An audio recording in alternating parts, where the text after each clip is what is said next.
Paz do Senhor aos irmãos, amém? Chegamos aí a mais um domingo. Infelizmente aí hoje e o próximo domingo eu vou estar fazendo a escola bíblica da maneira que a gente vinha fazendo anteriormente, né? Por eu ter que ficar aí um tempo aí afastado, isolado, né? Por conta da Covid-19, então a gente vai estar aí fazendo nessa modalidade. Então, só relembrando os irmãos, né, como a gente fazia anteriormente, algumas modificações, porque tem alguns irmãos que vão estar assistindo na igreja essa escola bíblica e alguns irmãos estarão ouvindo, assistindo, participando de casa. Então, o pastor Moacir vai estar colocando essa escola bíblica para estar rodando na igreja, para aqueles irmãos que estarão lá, e os irmãos que estão em casa, que fazem parte do grupo de risco, vão estar aí assistindo, participando das suas casas. Então, se tiver alguma dúvida, alguma pergunta, os irmãos podem fazer isso aí na plataforma do YouTube, ou mesmo no grupo do WhatsApp, ou mandar para mim aí pergunta pessoalmente, pelo WhatsApp pessoal. Então, se o irmão quiser fazer pergunta em particular, pode fazer também pelo WhatsApp. Então, aí a gente vai estar por esse período fazendo dessa forma, mas eu creio que hoje, o próximo domingo assim, mas no terceiro aí já vou estar aí retornando à igreja. Amém? Então, vamos estar orando aí para todos que, não somente a mim, né? Agradeço aos irmãos que estão orando aí pela minha recuperação, mas também estejamos orando para todos os irmãos, né, que estão se recuperando, que estão enfermos, que é o caso da Ludmila e do Ian, que estão passando também por uma situação muito parecida com a minha, mas um pouco mais complicada. Estejamos orando aí para que o Senhor possa estar consolando, né, a família da Dona Tida, que eles perderam aí a irmã, né? A irmã da Dona Tida faleceu, então peço aos irmãos que estejam orando para que o Espírito Santo esteja consolando a Dona Tida, os filhos dessa senhora que faleceu, né, os sobrinhos, enfim, toda a família e amigos. Amém, querido? Também, mais alguma coisa? Não, né? Só isso. Então vamos estar orando para a gente estar iniciando a escola bíblica. Amém? Pai, em nome de Jesus, nós agradecemos a Ti, Senhor, por mais um domingo, por mais uma escola bíblica, que o Senhor possa estar falando aos nossos corações. Toma, Senhor, a escola bíblica em Tuas mãos, os irmãos que estarão assistindo. Toma também, Senhor, o culto que estará sendo, Senhor, realizado presencialmente, mas também transmitido ao vivo. Se o Espírito Santo possa, Senhor, fazer, o Senhor tem liberdade para falar e fazer o que o Senhor quiser e bem entender, porque o nosso Deus, Ele é o principal, o alvo da nossa adoração. Então, que o Senhor possa ministrar os nossos corações agora na escola bíblica, durante os louvores e durante a palavra que o Senhor estará trazendo aos nossos corações. Muito obrigado, Deus, em nome de Jesus. Amém. Amém, querido? Então, peço aos irmãos um pouco de compreensão também, que eu estou tendo que falar um pouco devagar, por causa da respiração, que às vezes falta o ar, né? Então, eu tenho que ir falando devagarzinho para poder dosar isso. Eu estava dando uma lida, né? Estou com bastante tempo aqui, né, para poder ler e pesquisar. Então eu estava dando uma lida nas revistas, nos livros que eu tenho aqui, e eu percebi uma coisa. E eu não sei se os irmãos perceberam e não quiseram falar, ou então não perceberam, que eu também não percebi, então tá tranquilo. O que acontece? Nós estávamos aqui com duas revistas, né? Essa aqui a gente já leu, já estudou, e essa aqui a gente está estudando agora, Filipenses. Só que eu percebi que essa revista aqui, ela não trata só da carta que o apóstolo Paulo escreve a Filipenses. Ela trata também da carta que o apóstolo Paulo ele envia a Filemão. E a gente acabou pulando essa parte, né, essa carta. A gente estudou a carta que o apóstolo Paulo escreveu aos Colossenses e foi direto para a carta que a gente está estudando agora, que é Filipenses. Então, como que a gente vai fazer? Como a gente já iniciou esse estudo da carta aos Filipenses, a gente vai terminar ela.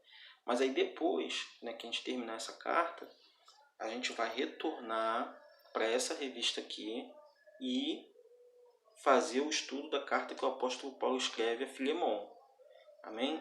Não sei se os irmãos perceberam, eu só fui perceber esses dias aqui que eu estou em casa relendo algumas coisas, né? Então acabei percebendo que eu não não fiz o estudo da carta que o apóstolo Paulo escreveu a Filemão.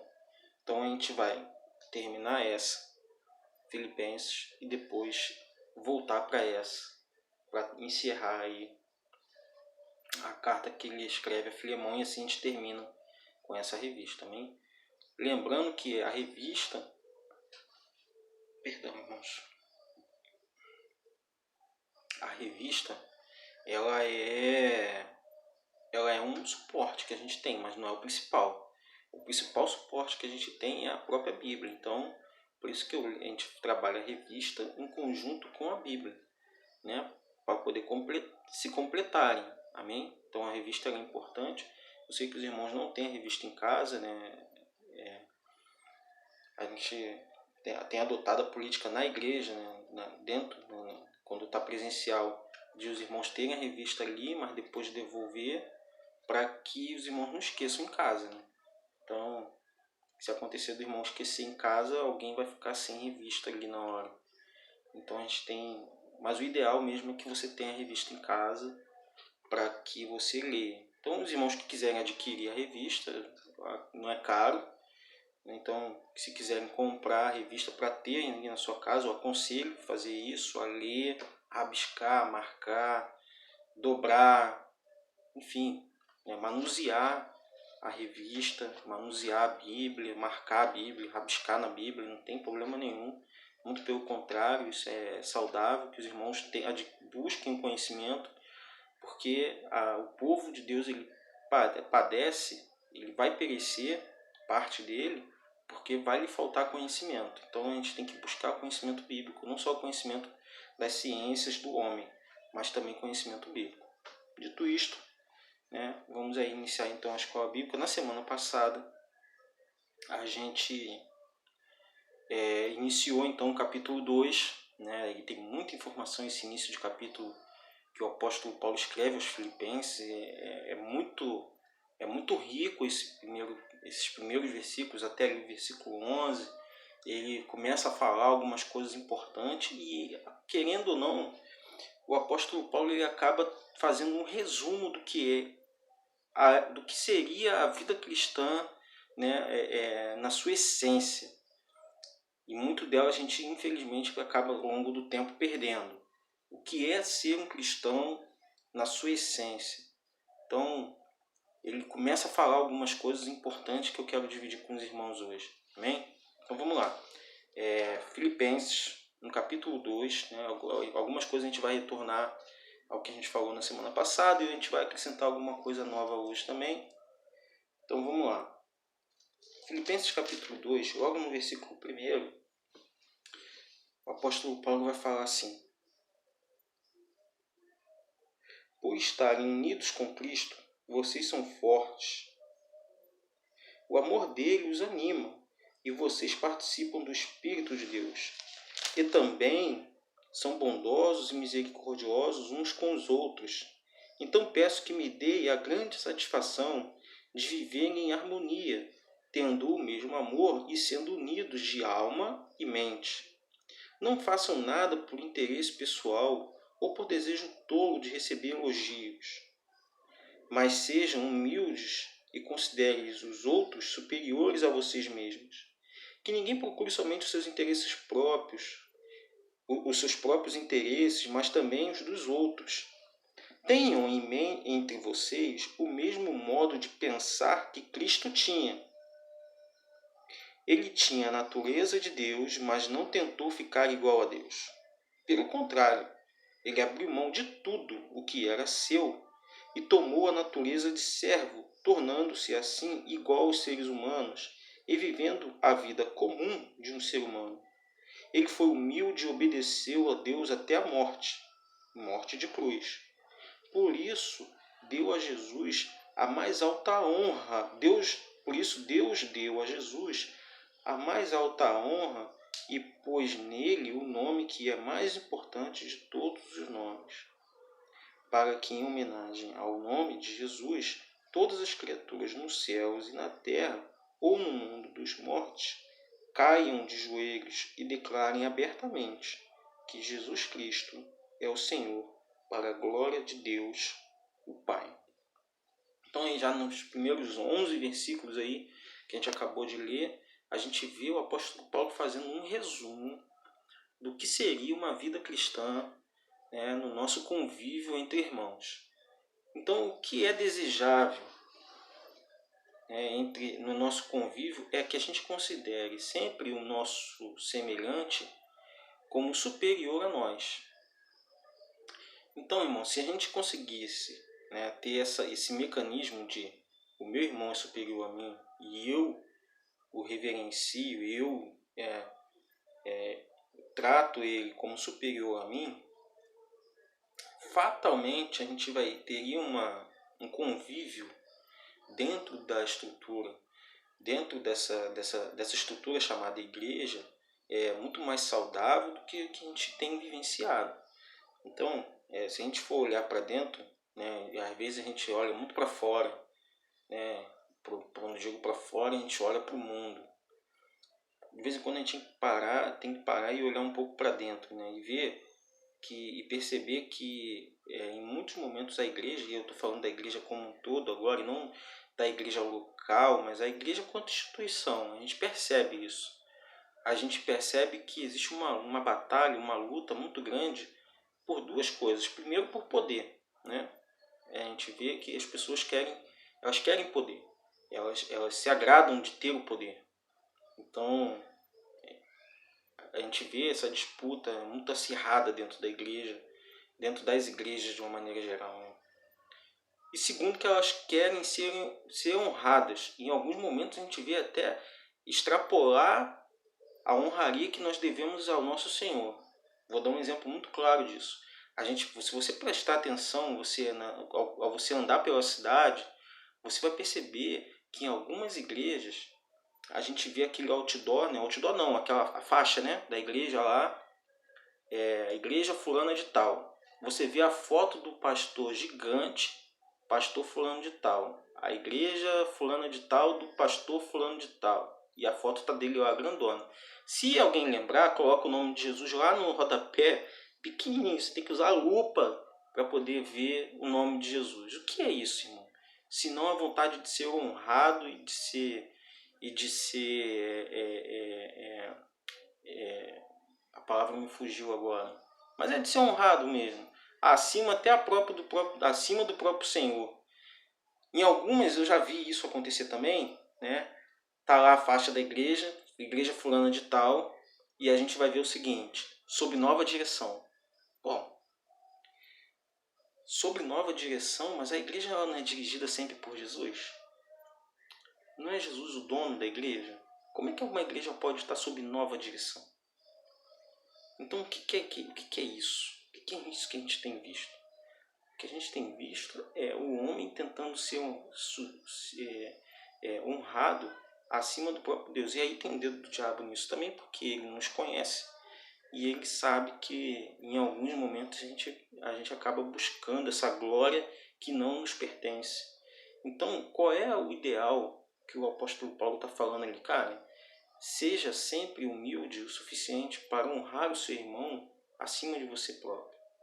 Então você imagina que existem pessoas que não gostam, né, que no espaço da igreja, ali no convívio entre irmãos, elas querem ser honradas, irmãos. Elas querem, sabe, que ela quer sentar num lugar de destaque, né? Se o pastor, eu falei isso semana passada na escola bíblica e repito agora de novo, né? Se tem um faxinão na igreja e o pastor começa a falar o nome dos irmãos que participaram da faxina, esquece logo o nome daquele irmão que quer ser honrado, que quer aparecer, irmão, o mundo cai. Então, o que é isso, né? Se não a vontade de ser honrado e de ser, né, o tempo todo. Existem irmãos, né? É evidente que isso não é espraiado para todos os lugares, mas nessas viagens que eu já fiz, né, de ter morado no Espírito Santo, ter frequentado uma igreja lá, eu percebia em alguns momentos que determinados irmãos dão carteirada uns outros. Ou porque a família dele participou lá atrás da fundação da igreja, ou por algum motivo que quer que seja, ele reivindica essa honraria como se isso fosse um direito. Eu vou dar um exemplo para vocês de algo que não acontece, tá?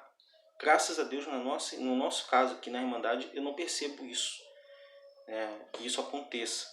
Mas eu vou dar um exemplo para você ter uma ideia do que eu estou querendo dizer. Tá? Um exemplo aleatório e fictício, ou seja, ele não condiz com a realidade. Eu vou apenas usar como fundo de pano para que os irmãos entendam o que eu estou querendo dizer. Vou me dar como exemplo. Tá?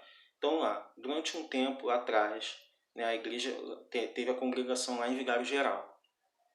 E eu participei, o pastor João participou, o pastor Renato participou, Dilson participou, outras pessoas participaram também, né? A Cláudia, eu lembro da Cláudia do Júnior vindo fazer evangelismo lá, o Júnior pequenininho, tamanho da Ana, indo fazer evangelismo, pastor Helene Rosa, enfim. Vamos supor que a igreja de Vigário Geral ainda estivesse ativa ainda hoje, né? E se ela fosse uma igreja grande, com mais de 100 membros, vamos supor que isso estivesse acontecendo. Eu chegar lá e querer receber todas as honras, porque eu estava lá atrás no começo, quando a igreja começou, então eu sou um fundador da igreja. Quem é o fundador da igreja é o próprio Jesus, irmão. A gente tem que parar com essa coisa de que eu sou o fundador da igreja. Que coisa nenhuma. Quem fundou a igreja foi o Senhor lá atrás. Há mais de 2000 anos atrás ele fundou essa instituição chamada igreja e ela vem até hoje, até aqui, não por minha causa. Então é muita pretensão minha querer achar que eu fundei, que eu devo ser honrado ou que eu devo ter uma primazia em relação aos meus irmãos pelo fato de eu ter participado do início da obra daquela igreja local. Então isso não pode existir no nosso meio. E o apóstolo Paulo ele fala isso de uma maneira muito aberta, assim como eu estou colocando de uma maneira muito aberta aqui agora, para que os irmãos entendam que não é isso que Jesus quer para nós. Né? Na igreja, enquanto relação entre irmãos, não existe hierarquia, irmão. Tá? É isso que o apóstolo Paulo está falando para eles.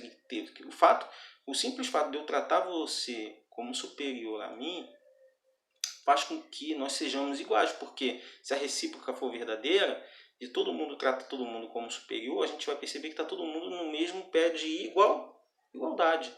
A igreja é o único lugar do mundo em que todo mundo é igual. Em qualquer outro lugar do mundo não existe esse sistema de igualdade entre irmãos. O único lugar do mundo que deveria ser igual para todo mundo é dentro da igreja. E é impressionante como é um dos lugares em que mais existe hierarquia. Né? E eu falo de uma maneira geral, evidentemente. Mas é um lugar em que existe hierarquia, que existe hierarquia. Né? Eu vou dar um exemplo de uma coisa que aconteceu comigo, uma experiência pessoal que aconteceu, né, comigo e que eu nunca mais desejei passar por aquilo e graças a Deus eu nunca mais passei. Lá para os anos 2006, 2007, sei lá. Eu lembro isso está muito claro na minha cabeça porque eu lembro muito bem disso. Nós fizemos um retiro, né, de jovens, né, então do distrito. E a gente convidou as igrejas do distrito para fazer esse retiro de jovens. E por um acaso, né, naquela época, o sítio Canaã estava liberado, né, não tinha ninguém para fazer nenhum evento lá no sítio Canaã. Então a gente conseguiu o sítio Canaã para fazer o retiro de jovens e adolescentes do nosso distrito. Só que aí o que acontece? Os irmãos da igreja de Madureira quiseram vir conosco no retiro. Eu lembro perfeitamente que alguns pastores vieram para o retiro, como o pastor Ricardo, o pastor Moacir estava lá, né, o pastor de Cascadura, não lembro o nome, Márcio, veio também. Então, lá, eu lembro perfeitamente que lá no sítio Canaã tinha lá uns quartos que eram um pouco melhores do que os alojamentos. Os alojamentos eram uma coisa assim mais, né, todo mundo tinha beliche, era muito confortável, mas os quartos eles eram um pouquinho mais confortáveis. Então o que a gente combinou na época, eu e Dayana, é de colocar os pastores nos quartos e os jovens adolescentes nos alojamentos. Né? Era uma forma que a gente tinha, não de criar uma hierarquia, porque a Bíblia também diz que a gente tem que honrar aqueles que merecem ser honrados. Então, além disso, os pastores, você pega um jovem adolescente de 19, 20 anos naquela época, né? Você vai botar num quarto e vai tirar aquele, vai botar o pastor que tem 40, 39, 50 anos para dormir no alojamento com os outros jovens que ficam acordados praticamente a noite toda. Então a gente, por uma questão evidente também de idade, a gente colocou os pastores para ficar nos quartos. E eu lembro que tinha um pastor, eu não lembro o nome dele, graças a Deus, mas tinha um camarada lá e o cara enchia a paciência. E o que o cara fez? Ele chegou primeiro que todo mundo. Ele era o líder dos jovens lá em Madureira. Ele chegou primeiro que todo mundo e ocupou o quarto do bispo. E a gente já tinha combinado de dar o quarto do bispo para o pastor Moacir. Por que a gente combinou isso? Porque o pastor Moacir, naquele momento ali, ele não representava só a igreja de Irajá, que era quem estava fazendo o evento, mas também o presbitério deliberativo. Então a gente resolveu que o quarto do bispo deveria ficar com ele. Ou então não ficaria com ninguém. Mas a gente achamos que era justo entregar o quarto do bispo para o pastor Moacir. Meu irmão, arrumei uma confusão quando eu falei isso, porque o cara teve que tirar as coisas dele do quarto. E aí, na mesma hora, eu lembrei daquela passagem de Pedro, né? Porque Pedro, ele chega e ele senta no lugar de honra, sem ser convidado. E aí, Jesus, ó, cara, se chega alguém aí que tem um pouquinho mais de autoridade que você e tal, tu vai ter que sair do lugar. Então, aí ele de pirraça ele foi e sentou lá no último lugar, que é no lugar do servo, né? Então, ali era um típico exemplo de que aquele camarada que estava ali, ele queria, na verdade, era a honra de dizer: eu ocupei o quarto do bispo. Ele não estava ali porque minha esposa está grávida ou porque uma necessidade de nada. Era simplesmente ali, o que estava acontecendo ali era simplesmente ele querendo massagear o próprio ego de querer ficar com o quarto do bispo. Ó, eu fiquei no quarto do bispo, hein? Tal. Besteira. Então ele acabou tendo que, sair do quarto. Olha que situação. O cara teve que sair do quarto para poder dar a vaga para quem realmente merecia ficar nele. Que naquele caso era o pastor Moacir. Mas se o bispo estivesse lá, o pastor Moacir não ficaria no quarto do bispo, ficaria o bispo. Então, entendo, irmãos, que é a gente tratar o outro como superior a nós. Então, assim, se eu reverencio o meu irmão, se eu trato o meu irmão com uma consideração, a ideia inicial é que esse irmão me trate com a mesma consideração e que a gente faça isso de uma maneira tal que na igreja, no nosso ambiente de igreja, não exista essa questão de que uns são superiores, outros são inferiores. A igreja não é dividida em casta, irmão. Tá? A igreja não é dividida em casta. E graças a Deus, eu volto a repetir os irmãos, não sei se os irmãos, né, todos têm essa curiosidade de pesquisar a história da nossa igreja, da Metodista Ortodoxa, mas, cara, é fantástico, porque isso se aplica no nosso meio. Veja bem, o bispo Samuel ele faleceu, mas a presidência da igreja ela não passou para o filho dele. Não era um negócio de família. Foi para o bispo José Francisco, que amanhã pode passar para outro. É Deus que escolhe. Então, isso é fantástico. A gente vê em outras igrejas, isso não vai acontecer. A gente vê que vira um negócio de família, né? De pai para filho. Vira herança. O cara deixa a igreja como herança para a família. O cara vende aí o prédio da igreja como igreja. Eu estou vendendo a minha igreja. Cara, que coisa é essa de vendendo a minha igreja? A igreja não é nossa. Sabe? A igreja não nos pertence. A igreja é do Senhor. Ele é o dono da igreja. Então o apóstolo Paulo ali nesses primeiros versículos ele faz um resumo do que é ter uma vida cristã e de como deve ser o nosso relacionamento uns com os outros. Ou seja, eu enxergo você como superior a mim. E a ideia é que você me enxergue como superior a você. E todo mundo vai vivendo dessa forma. Uns enxergando os outros como superiores, servindo uns aos outros. A ideia da Santa Ceia, esperar uns pelos outros, né? Isso é importante, irmão. A gente ter isso muito bem vivo, mas não só de conhecimento, mas de aplicação também nas nossas vidas, irmão. E isso a gente tem visto faltar, de uma maneira geral, a gente tem visto, eu sinto muita falta de ter esse relacionamento, de entender que o meu irmão, ele é superior a mim. A gente sente falta desse relacionamento dentro da igreja, porque, né, a gente já há algum tempo a gente já vem falando sobre isso. de que o mundo está entrando para dentro da igreja, e junto com isso entra também a soberba. E a gente vê muitos líderes soberbos, não só pastores, diáconos, presbíteros, líderes de sociedade dentro das igrejas que se acham superiores aos outros, que acham que sabem mais do que os outros, que são intocáveis. Então, a gente sempre tem que ter isso como esses versículos que o apóstolo Paulo escreve tem que ser como um norte, né? A Bíblia tem que ser o nosso norte. E o nosso norte é considerar o meu irmão sempre superior a mim. Eu acredito que a grande lição para nós, que o Espírito Santo está dando para nós hoje na escola bíblica, é a gente resgatar essa essência do Evangelho que talvez tenha sido perdida pelo meio do caminho, que é a de considerar o meu irmão superior a mim. Amém, querido? Então, qualquer dúvida que o irmão tiver, qualquer coisa que o irmão quiser acrescentar, fica à vontade. Fala através na ferramenta do YouTube, ou na escola, no grupo do WhatsApp, ou manda pergunta para mim também. Amém? Então, a gente já está alcançando quase meia hora de escola bíblica. Então, na semana que vem, a gente retorna de novo para dar continuidade aí nessa leitura. Amém, querido? Fica com Deus. Que tenhamos um bom culto mais tarde. Que o Espírito Santo possa derramar suas misericórdias sobre nossas vidas. E que todos nós alcancemos o nosso objetivo final juntos, que é de ir para o céu. Amém, querido? Fica com Deus. Um bom domingo para os irmãos. Amém?